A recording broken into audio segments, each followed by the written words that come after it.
हे सबसे पहले let us be honest with each other.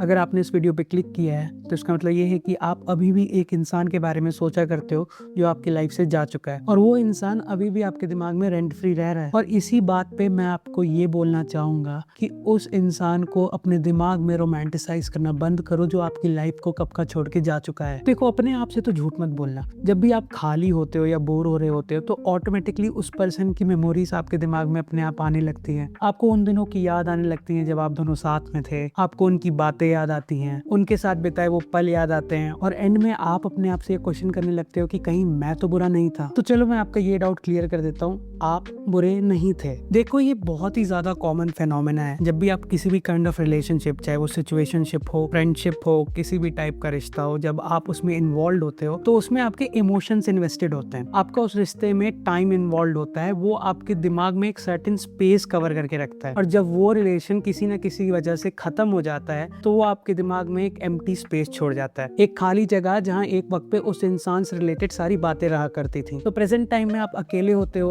आपके पास कभी कभार कुछ करने के लिए नहीं होता, आप बोर हो रहे होते हो, तो उस वक्त दिमाग अपने इंटरटेनमेंट या टाइम पास के लिए उस इंसान से रिलेटेड मेमोरीज को अपने दिमाग में रिवाइंड करने लगता है। और सबसे फनी बात तो ये है कि आधे से ज्यादा जो मेमोरीज होती हैं ये फेक सिनारियोस होते हैं, ये सच में हुए भी नहीं होते हैं, पर खाली दिमाग को तो टाइम पास करना होता है, राइट? तो वो अपने अंदर उस पर्सन का एक ड्रीम वर्जन क्रिएट करता है जिसमें उसकी कोई गलतियां याद नहीं रहती। और फिर क्योंकि आप उनके साथ वो सारे अच्छे मेमोरीज के अंदर जीने लगते हो, और फिर आप अपने आप को गिल्ट ट्रिप में डाल देते हो कि कहीं मेरे कारण तो वो रिश्ता खराब नहीं हो गया। और यहीं पे तो पूरा पॉइंट आ जाता है, आप बुरे नहीं थे। There was a certain reason, कोई ना कोई वजह तो जरूर होगी ना कि आप दोनों ने डिसाइड किया कि अब आप दोनों एक दूसरे के टच में नहीं रहने वाले हो। पर बिकॉज आप उस टाइम पे वल्नरेबल होते हो, आप अपने आसपास लोगों को हंसते खेलते देखते हो, उनको एक साथ देखते हो, तो आपको बहुत ही बुरा लगता है बिकॉज आपके उस टाइम पे बहुत सारे इमोशंस एक साथ चल रहे होते हैं। और इसी चक्कर में आप डेस्परेट होकर उस इंसान को वापस मैसेज या कॉल कर देते हो, और अगर आप उन्हें कॉल या मैसेज नहीं भी करते हो तो आप डिप्रेशन में चले जाते हो, you start to feel very sad.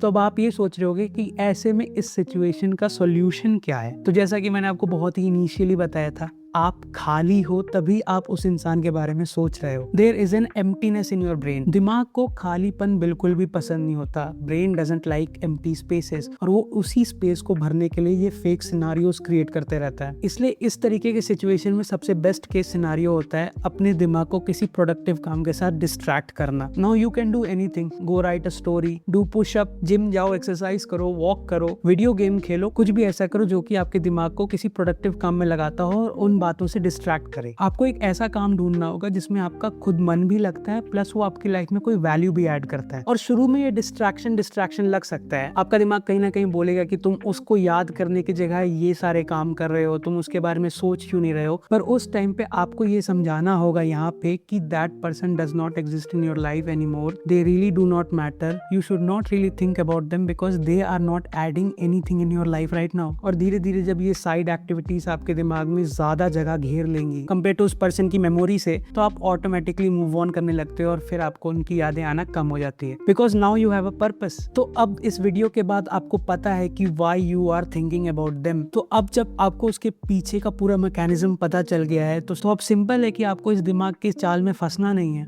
Learn to master your brain. Time लगता है पर हो जाता है। इसलिए एंड में कुछ भी करो पर उस इंसान को अपने मन में रोमांटिसाइज करना बंद कर दो जिसने आपका फर्स्ट प्लेस पे दिल दुखाया था। So yeah I actually wanted to talk about this topic from a long time. In fact channel शुरू करने से पहले ही मैं इस टॉपिक के ऊपर बात करना चाहता था बिकॉज ये एक ऐसी प्रॉब्लम है जो मैंने अपने आसपास बहुत सारे लोगों को फेस करते हुए देखा है, और मुझे बिल्कुल भी अच्छा नहीं लगता जब कोई इंसान इंटेंशनली मिजरेबल और लोनली फील करता है। Because let me tell you, देखो, लोनलीनेस बुरी नहीं है। Solitude is the best place to find your self और डिवाइन। अगर आपको पता है उस खालीपन में क्या अच्छा किया जा सकता है, if you are doing something productive for your self, at the end of the day you will get a value out of it, right? तो हाँ, thanks for watching till the end, अगर आप अभी भी देख रहे हो तो। और मैं चाहूंगा कि आप कमेंट्स में इस टॉपिक से रिलेटेड अपने थॉट्स जरूर शेयर करो। यू नो, एनी सजेशन या advice that can help anyone else. मुझे लाइक से ज्यादा कमेंट पढ़ना अच्छा लगता है। चलिए फिर मिलेंगे किसी और वीडियो में जो कि कंप्लीटली डिफरेंट होगा इस वीडियो से,